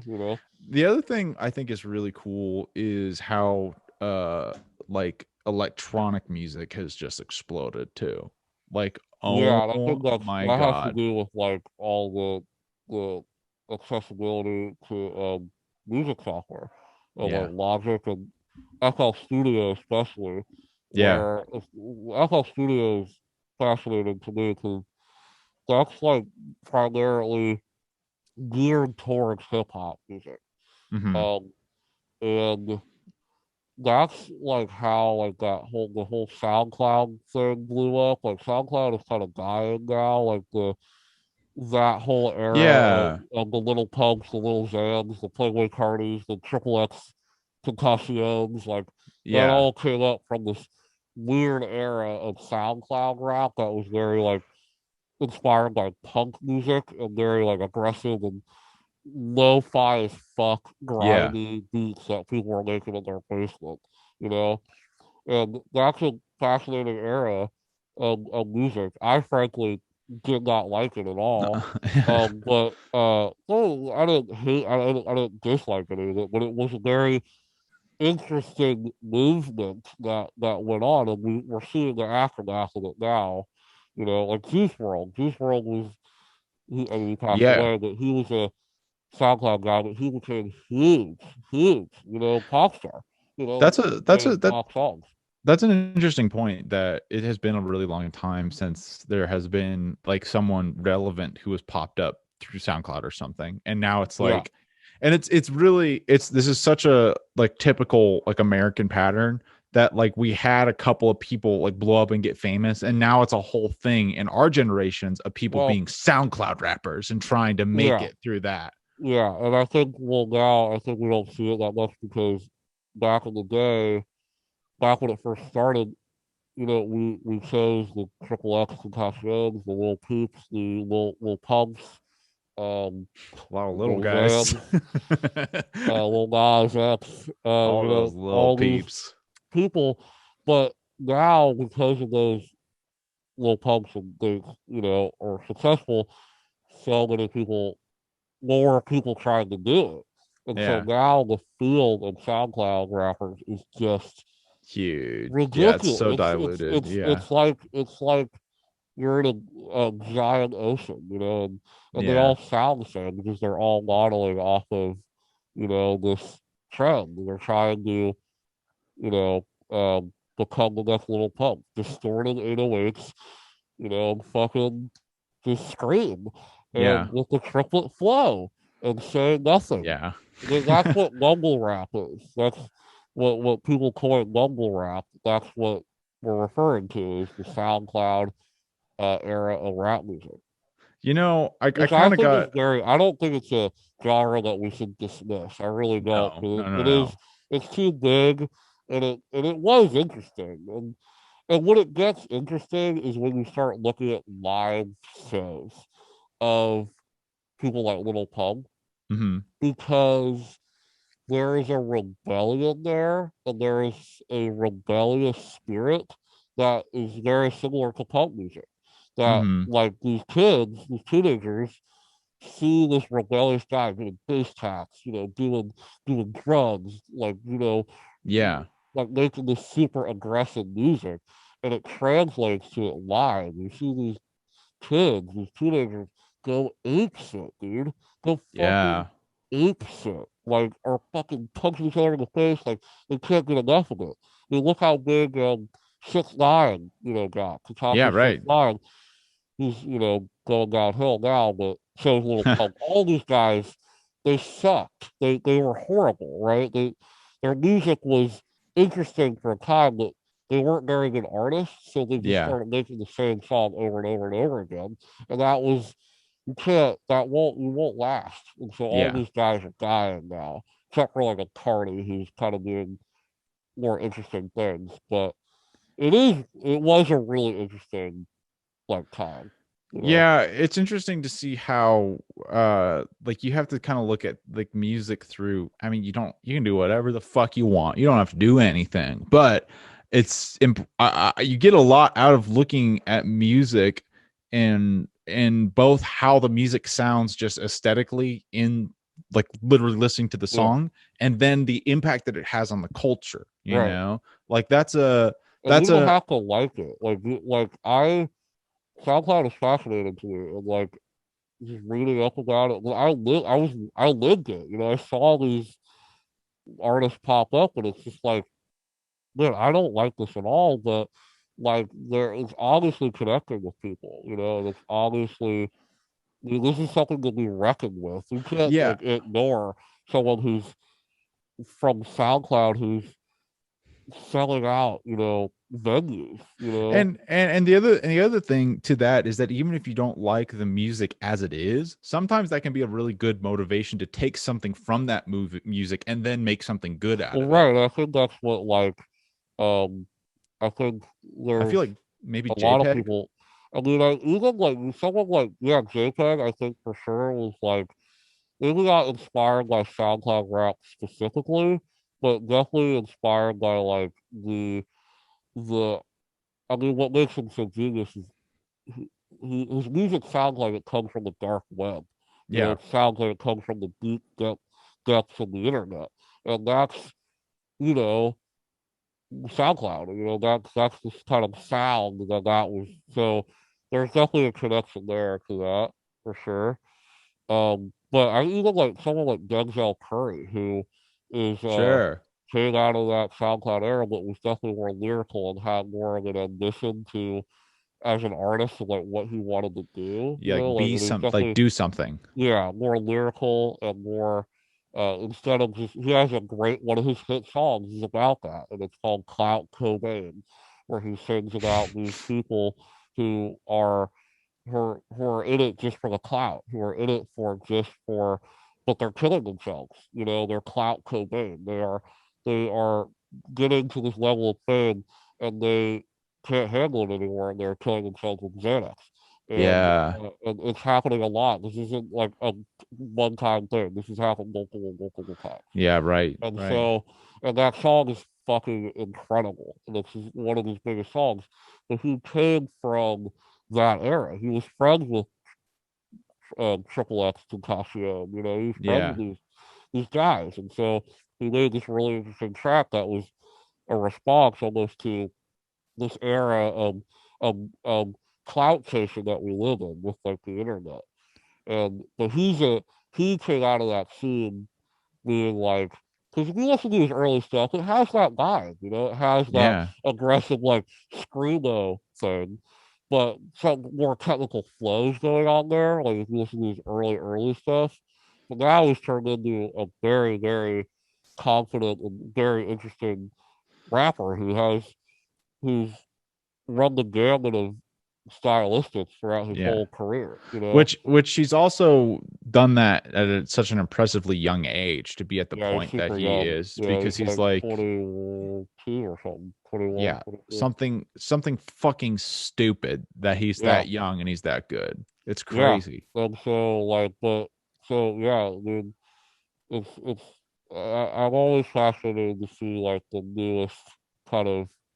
But right now, it's like popular music. There's uh UK drill, which is like UK hip hop, which is like a production style Yeah. um that is being kind of like inherited from like people in New York. So like New York rappers right now are sounding a lot like British rappers, which is Yeah. kind of interesting. That how like UK rap is kind of bleeding into American hip hop, which is kind of interesting. Yeah. It's something that's going on right now. Uh, That's pretty cool. I think people are getting it because what's cool about British rappers is how they rap. You know, people like Stormzy and Slow Kai and people like Wiley. You know, these British rappers that have. I think people are like really like their British accent and their rap voice. It sounds very distinct and different and cool. Yeah. And the production style of UK hip hop is very it's different than Americans. It's very more trippy and more spacey and a little more um like a lot of UK drill uses like Middle Eastern like samples and like Yeah. weird flutes and stuff like that. They usually like reverse it. They're like and also the drums sound like a particular way in like drill music.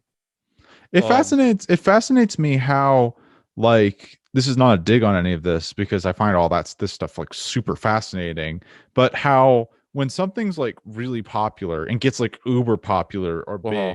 how we can fix, like, we look at a genre and these small changes become really dramatic in their effect. But it's like a really small change, like Uh-huh. in Yeah. like a style of like how a drum is done. It might be mostly the Right. same, but the drum's done differently. And that's Right. like really dramatic, the effect that that Uh-huh. has on the culture. Or Yeah. on the other side, it's just like you'd say, it's just like, well, which is what I think a lot of older people kind of dismiss because they're not thinking, it's like we're really obsessing over the minutia of these things, you know, Uh-huh. not like in a bad way. I think it's really cool how we're doing all of this, but it's like, it's just like, it's like we have other shit, you know, like a fucking Shoo or Swans or Tom Waits, and it's just like that Yeah. sounds completely fucking different, completely Uh-huh. different ballpark. But it's what Those really, bands are they've been around for years though. You know, right. they've But I been mean, around like, since the 90s. but like something like Shoo where that they had like their album that came out recently, Oh you my know, god, they yeah, like came out with that album, but it's like it's still, I guess, like more relevant necessarily to talk about. Well, I don't know. I just find it fascinating how when something is that big, like hip hop and stuff, and we're just tracking the evolution of this yeah, genre, and we're yeah, watching every single step. It's not yeah. just the big steps; it's every single step, which Right. is really interesting. Yeah, I mean, I love it because it's like I love watching people like take something and that speaks to them, like, and they try to replicate it in a way, or they try to um like carry on a tradition almost because I think like there's something beautiful about like referencing to the past as well. You know, there's a lot of hip hop Sure. today too. There's so much hip hop out now, but there's so much that for any hip hop fan, there's multiple artists that like fulfill that need. You know, if you're like in your 30s or something, and you're a hip hop fan, and you miss the days of the Wu-Tang Clan and the De La Souls and the Tribe Called Quest and the Ice Cubes and the NWAs, you have shit like that. You have like Yeah. some Alchemist shit, some Freddie Gibbs stuff, some Madlib stuff that references back to those jazz rap kind of eras. Then you Yeah. have like the trap, which is like, Future, Travis Scott's like the new ghosts in the world that fulfill that need. And then there's so many different like pockets of the genre, and you can like trace like how things are like evolving through it. And Yeah. like as I get super into hip hop, like that's what's so amazing about the internet is I can go back and listen to. I just listened to a Ghostface Killer album that I've never Yeah. heard before that came out in 2001. You know, Yeah. I've never heard it, and it was amazing. I loved it, and it's just, like it's an amazing thing that we're able to do that. We're able to like go back. Like if you want Yeah. to, you can if you love swans, you can read up all of Michael Gira and be like, what's his influences? What is he inspired by? And go listen to what that. was he Yeah. listening to that led him to make the music like this? And then you go listen to that, and you can really track someone's artistry like through that. Yeah. And like I That's love doing awesome. that because I just love seeing like the thought process. Like you can almost like picture their thought process while listening to the music and how you listen to their music and how it like Yeah. bleeds into one. And the you get a perfect artist when you get like Tyler the Creator or something where his artistic evolution where it turned into like he's making weirdo beats on GarageBand when he first started, very Yeah. angsty teen rap that was very like Yeah. aggressive um and rebellious in a way. Like all that SoundCloud stuff could also be tracked down to On Future, Sure. and like that. So, um, but his evolution now, when you listen to like Igor, it is like it is. I hesitate to even call it a hip hop record because it's so there's so many different influences going on in it. You can hear like if you read like I love Tyler, so I've seen so many interviews with him, and he talks about how much he's loved Pharrell, Kanye, and then all these R&B and like jazz and soul artists that he loves as well, and like all these different artists that he brings onto an album, and Yeah. like like that. Seeing his artistic evolution is one of the most exciting things I think for people our age because you see this guy who was started when he was 19 and was fucking a teenager making this insane, raunchy, in your face, shock value music, turning into this artist that is making things that are really challenging Yeah. and like culturally impactful from like as soon as they come out. It's Yeah. pretty amazing to see. And Yeah. like so I always that's what I want to that's why I listen to so much music that I do. Is because I think I just love having so many different things that you can pull from. Where you are like if you're like I don't know, you just have so many different things that you like, so many different styles that you can like bring into one, and I think that's how you create a weird hodgepodge or something interesting where it's like completely different influences, but it's somehow a hip hop song or somehow an R&B song. Well, that's kind of the Yeah, cool thing that I think hip hop and the internet has really brought to us is that we're seeing more and more so now how like again like before it used to be that you kind of had your tribe of people that you're around who listened to a certain kind of thing and you grew right. out of that and you had variations and sometimes you had extreme people and that affected people, And which is there's again still a that really for yeah. sure. Yeah, but and that's a cool thing, but the difference about this now is just like how much bigger of a scale this is, because you It's can just with the internet, man. yeah, It's but just like and what we have now is that we have like these. I feel like what we're getting at is what you're getting at is that we're not just having these styles which are variations anymore. They're like juxtapositions of a crazy amount of influences. You're hmm seeing like a crazy collage of like 100 gex or like all this hyper pop shit that's yeah, coming out. It's yeah, just yeah, like right. I don't know what I'm looking at. Like I don't know Yeah, what I'm looking at. It is like I can see so many things in this shit, right, but it's not any of those things specifically. And that's right. like that's a cool thing about like I think that was really introduced with this hip hop centric stuff, a specific thing about it is the fact about how collaborative the construction of hip hop is, like necessarily, right. because like other kinds of music is can really be sort of like one guy in it Sure. easily. And Yeah. hip hop, that happens. JPEG Mafia, Kanye Yeah. West, it happens Well, easily. not even But like, I would not put Cobain in that, but I mean, he's like a well, like, curator. but like, yeah, He's but like the king of bringing in other collaborators. but like, I mean, specifically with Kanye, I mean, like he like can rap and like and produce Oh, his own and beats. Like produce. he Yeah, does yeah, his own. right. That's Yeah, yeah, what yeah, I'm yeah, talking yeah, about. yeah, yeah. But the point I'm trying to make is what you're saying is that what Kanye made famous was that curation process you're Yeah. Oh, talking yeah. about, Oh, the yeah. features, the getting other Yeah. people to do Right. production for it, rapping over. And a lot of times it's what you have to do if you want to be like a good artist. You are being a good rapper and you're being a good curator. You know, Yeah. how do you find good music to rap over? How do you like collect it enough? And that's like a Yeah. really cool thing to make music be, because it becomes cultural. You know, it becomes Mm-hmm. more and more of an identity because all these people know each other, and it's like this person listens to this and it feels like this. So Yeah. it has that's a really powerful thing. I think that's awesome. Yeah. It's really really cool. Um, we talked about robots for like 5 minutes, and Dude, like then because that was boring. I was but I think it was better for it. Yeah, I agree. I think my verdict with robots is that I was happy that it was so much better than what it was, but Back like to robots. it was like Segway. it was one of those things that was just like it's just not very interesting to talk about because Yeah. it's what you said. Fine. It's like conventional. It's It's fine. fine. Yeah. Yeah. It's good. It's entertaining. It's not harmless. It's exciting. It had actually a pretty good written message in it. It's a good kids movie.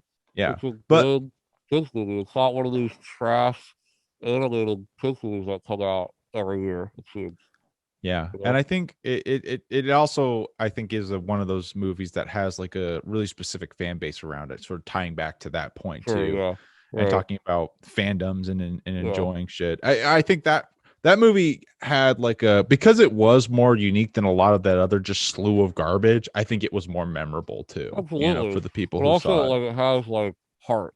It Yeah, has as like, some of these animated movies. It's so like you really could feel if uh, like some like a heart and soul is put into it. Like yeah, you really can. Like you can watch something and be like, okay, this is just made because they needed to make a movie yeah, and like they needed to make some money. But this felt like they had a cool idea and they were excited to do it. And they made this pretty cool robot movie. Like this yeah. cool like this animated sci-fi robot movie.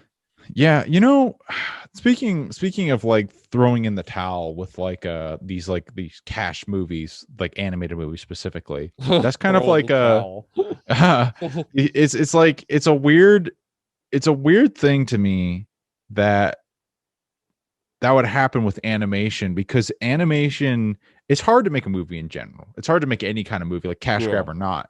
But like it is so laborious to make an animated film. And it's like yeah. maybe you're trying to make good like animated films sometimes with shit like that, but it's like I don't know. But what I'm trying to segue to, which I can't really, is like I am gonna shit like why work so hard on an animated film. What I was thinking about was how amazingly animated that Spider-Man Into the Spider-Verse was, you know? Right. And it's Sure. like it's hard to Well, pick your because battles. there's actual because another thing we have to think about is I think while I think like I don't like a lot of the Ice Age movies, Yeah. mainly because the story sucks and the Yeah. jokes suck and but they are well animated movies. Like things just sometimes don't translate. Like you don't know. Like sometimes Yeah. you'll be making something and be like, it's all then comes down to the director and who's making it, who's making Yeah. the creative decisions. Like what are we seeing on the screen? Like it Yeah. could be, you can't just make another thing that's crazy about an animated movie is like that what Pixar is so great at doing is they take their they really focus on the story and Yeah, how because that's the most important thing. And then they focus on it the seems like animation. the Yeah, animation and how it's gonna look. yeah, And so um maybe these like Ice Age movies are just like, you know, they're probably they're businessmen. They're like the only people seeing these movies are 12-year-olds. They don't care, yeah, But Pixar's like, no, fuck you. The parents are coming to the theater too. You gotta yeah, make something that's to appeal to everybody. And I get maybe not wanting to do that. That's fucking hard. That's yeah, fucking hard work. And like Pixar is just an anomaly. It's just like, and sometimes it's cool when you see the robots. It's like, oh wow, there's actually like effort, and yeah, yeah, it worked. But Into the Spider Verse is an example where it's like it is clear that everybody working on this, from the writers, from like the directors to everybody, um, really cared about making this yeah, and really felt passionate about what they were doing because it was so unique and different. You yeah. know, Well, like one Ice of the, Age 4. yeah, Okay, gotta yeah, make another right, Ice Age movie. right, right. I gotta animate Scrap for the 40th time or whatever. And Oh, we it's got an horrible reviews. Shocker. You know, it's like interesting to me because I'm thinking like whenever you're making anything creative, you have to have this tolerance for self-doubt all the time because it happens no matter how great of production you're working there's on, also like animated movies too. There's like hundreds of people working Yeah. on a movie. Yeah. But like I'm Hundreds thinking of of people. like the fact is that animation on open season still took like months and months and months to Sure. animate Yeah, that. yeah, And right. it's like I'm just thinking if I was in the perspective of one of those animators that it's like you really have to like be dedicated to your career of what you're doing because it's like you have to like know what you're working for because if you're only Yeah, happy when your work ends up looking like Spider-Man into the Spider-Verse, you're going to have a devastating career. It's going to be yeah, so devastating because sure. like you're working on open season right now, you know? Yeah, yeah, Like and it's like it has to be about like the work you're doing more so than like how something turns absolutely, out. yeah. Because Because even also, like like, they don't know. yeah, you Like, don't they don't know. fucking know. There's so many people, like, the animators, like, don't have a say on, like, what the story is, or, like, Yeah. like, for the most part, like, they're there to make the artwork. They're there to, like, make it look a certain way that, like, they are told to draw a deer sitting on like a poop joke. They're Yeah. in a fucking dumb Ice Age movie. They're drawing that. They have no say in like I'm not drawing this poop scene. Yeah. Yeah, it's yeah, and that's also like another factor of it too because like to a certain degree you're just working on jobs, you know? Like that's Yeah, kind of it's really the good comparison is really if you're like a recording engineer and you're coming yeah, through right, and you're exactly. you're just recording the bands that are paying you to record them, you know, and mix that. So it's like if you're an animating studio, you're Right, animating the shit that you're getting paid to animate. right. So that's really like what it comes down to too for a lot of But I think we just get a things. lot of shitty animated movies because I think Yeah. mainly because studios don't give a fuck and they just write a story, just half-ass a story, and hand it Yeah. to an animation studio. And it's like make this, and Yeah. they don't, and like especially some of these franchise movies, they want to get it as quickly as possible. Yeah. So Right. I they keep churning them out. They don't take the time to like really write a story. What's interesting about Absolutely. Pixar is like they have a writer, like a writer and a director, and they are very attached to the project that they're making. And I feel like some of these like other animated movies aren't really they're more committee. It's like a team of writers, a team of, like a board of people that who are in suits that are making the decisions rather than, an artist that is making like Yeah. pulling decision. I think Pixar leans into their filmmakers more. I think they trust that they're going to make something like interesting, Yeah. like a movie like Soul. For example, like I don't think Soul would ever get made like in another like if it was Blue Sky because that story is so bizarre and weird and could go south so quickly that they Sure. wouldn't make a movie like that. They would be scared of doing something like that. But Pixar, they're not fucking scared because they have Pete Docter, they have Brad Bird, they have all these fucking guys.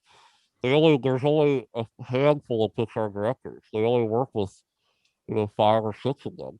They Yeah. make all of them, and they have a clear vision of each one that they're making. And they have a team of they're a well-oiled machine over there, man. They Yeah. know what the fuck they're doing. But I think what makes their movie so great is that they feel like artists. They feel like an artist made it, like Yes. who had something to Yes. say. And Coco is a movie that was like very much inspired. The directors like went to Day of the Dead and was just super inspired by like the spirit that of that event and wrote this movie Yeah. about that, and so but these like over the heads movies were like, all right, what stars can we get that can inject humor into this, that make it Yeah. funny and animate Steve Carell's a funny squirrel that's super hungry, Yeah. You that's know, how those are made. this has made me realize exactly how the like knockoff Pixar movies make me feel, which is precisely what you're talking about. Because what Pixar is it's the real artist kind of work, behind it, or at least, it has that artistry behind it. You can feel it when you watch a Pixar movie that this is art. I'm very Yeah, comfortable saying that. Might not love the movie, but I can say without a doubt, this is art. right. Something like Open Season, I have a harder time saying that, I can Yeah. still easily be convinced that it's art. I'll probably say it's art most of the time, but it's harder to believe that. And the reason for Yeah. that, I think, is that it's a superficial shell of something that looks like art because it kind of looks like a Pixar movie, but it has none of the Yeah. substance of the actual artistry behind it. Yeah. So it's hollow. It's just Yeah. totally hollow. Absolutely. Robots is not quite hollow. It's like No, yeah. it has some genuine substance to Yeah. it, but the story But is it not. is funny. That's the Yes. thing. Like it is Yes. like very funny and the slapstick works and so yeah, this was a weird podcast. There's a Yeah, we lot of interesting discussion topics, like we always do. Yeah. But I gotta end this. So I gotta go. But I think we talked for a good amount of time. Yeah. Think this was a good one. If you This guys is like this, let us know. Leave a like, subscribe, follow us on the subscribe. Instagram, the Twitter, all that shit.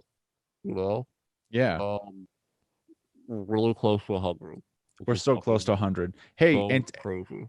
and on our road to 100, you should tell people about that. And we're Tell not people, exclusive to people about that, but right? say whisper on the streets. You remember that Ryan Gosling with with the Rock's body guy from earlier, Wow, I the forgot about that. clinical licking my butthole guy?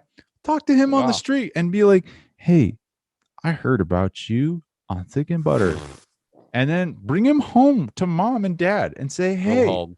this guy was from Thick and Butter. Sure was. I found out about him from Thick and Butter. And they'll say, well, gosh It's darn Terry. dang, that's Terry.